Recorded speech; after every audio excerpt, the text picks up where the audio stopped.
حبايب الرب في كل مكان، اهلا وسهلا بيكم وبيتجدد لقائنا وحلقه جديده من برنامجكم علي صوتك بالتسبيح. علي صوتك وعلي سبح اعظم اله. علي صوتك بالتسبيح وانشد للمسيح. النهارده موضوع حلقتنا بيتكلم عن عندما يتخلى عني الجميع. يا ده انت قلتي موضوع يعني ايه في الجون يا اخت ايمي. احيانا بنمر بمراحل في حياتنا ناس كتيره بتتخلى عنا، واقرب الناس لينا بيتخلوا عنا، لكن الرب هيتركنا؟ حاشا. الرب قال ايه؟ انا معكم كل الايام والى انقضاء الدهر. حتى المخاوف اللي دايما بتراود افكارنا، كل المخاوف دي بتزيل قدام الرب. عمر الرب ما هيترك اولاده، دايما وعوده صريحة جدا في الكتاب المقدس. وهقرا على مسامعكم في مزمور 46 اللي مع الكتاب المقدس. الله لنا ملجأ وقوة، عونا في الضيقات وجد شديدا، لذلك لا نخشى ولو تزحزحت الأرض، ولو انقلبت الجبال إلى قلب البحار، تعج وتجيش مياهها، تتزعزع الجبال بطموها. نهر سواقيه تفرح مدينة الله، مقدس مساكن العلي. الله في وسطها، الله في وسطها فلن تتزعزع. يعينها الله عند إقبال الصبح. عجت الأمم، تزعزعت الممالك، أعطى صوته، ذابت الأرض. رب الجنود معنا، رب الجنود معنا، ملجأنا إله يعقوب.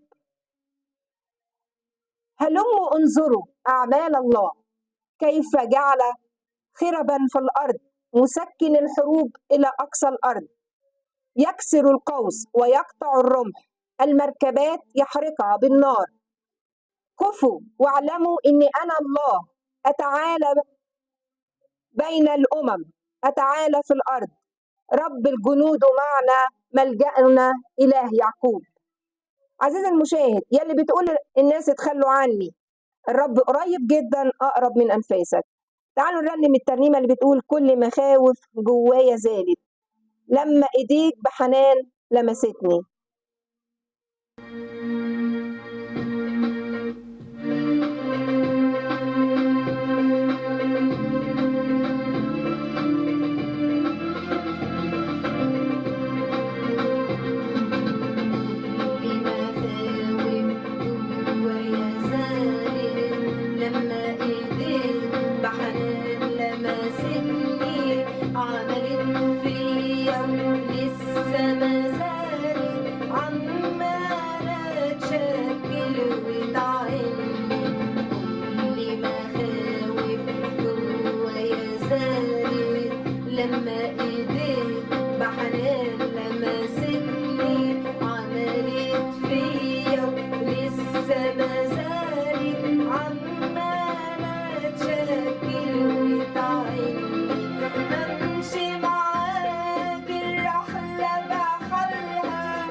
وافهم معنى آلامي في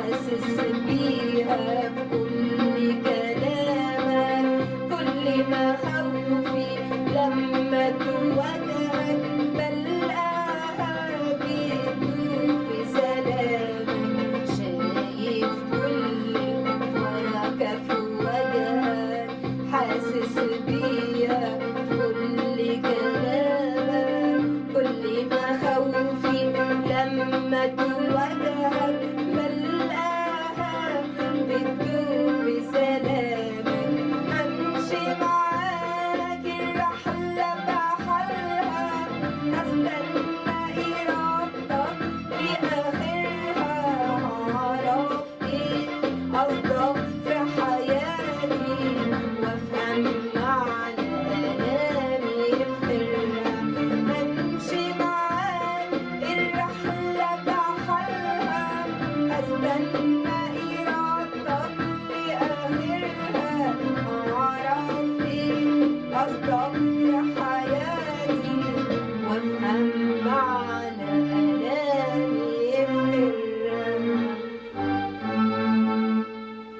عزيزي المشاهد، أختي المشاهدة، دايما الرب معك، لن يتخلى، لا ولن يتخلى عنك طول حياتك، لما بتسلم للرب كل ما تملك، كل أيامك، كل مشكلاتك، كل محبتك ليه، كل ولائك ليه، هو لن يتخلى عنك، يتخلى أقرب ما ليك، ولكن يظل الرب أقرب من أنفاسك.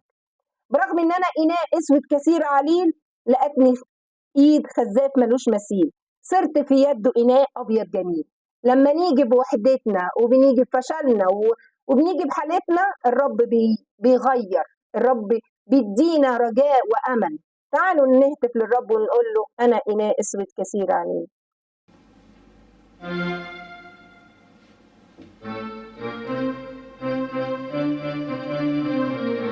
شكرا يا رب، شكرا، عمرك ما تتخلى عنا يا رب.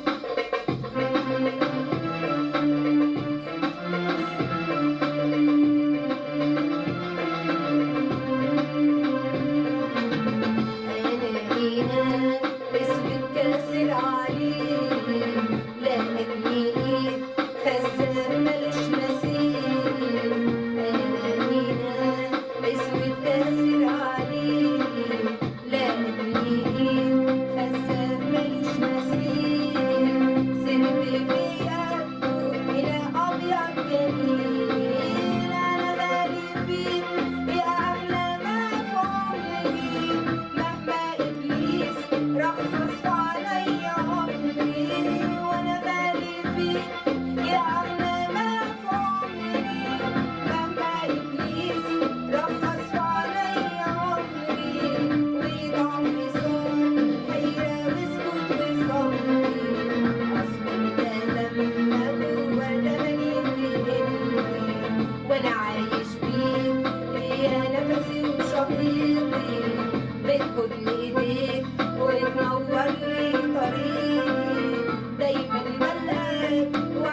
عزيزي المشاهد، أختي المشاهدة، موضوع حلقتنا ما ننساش لما بيتخلى عني الأحباء، لما بيتخلى عني أعز صديق، لما يتخلى عني أعز قريب، الرب هيسيبك؟ لا، ولن يتركك الرب. الرب قال إيه؟ أنا معكم كل الأيام وإلى انقضاء الدهر.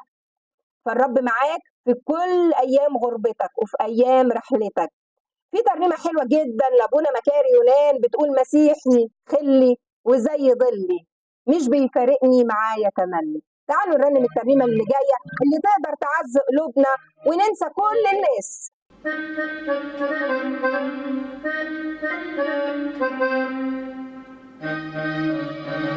أشجعكم ترنموا معايا.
حبايب الرب في كل مكان، بحب أشكركم على حسن المتابعة، وإلى أن ألقاكم في حلقة جديدة من برنامجكم علي صوتك بالتسبيح.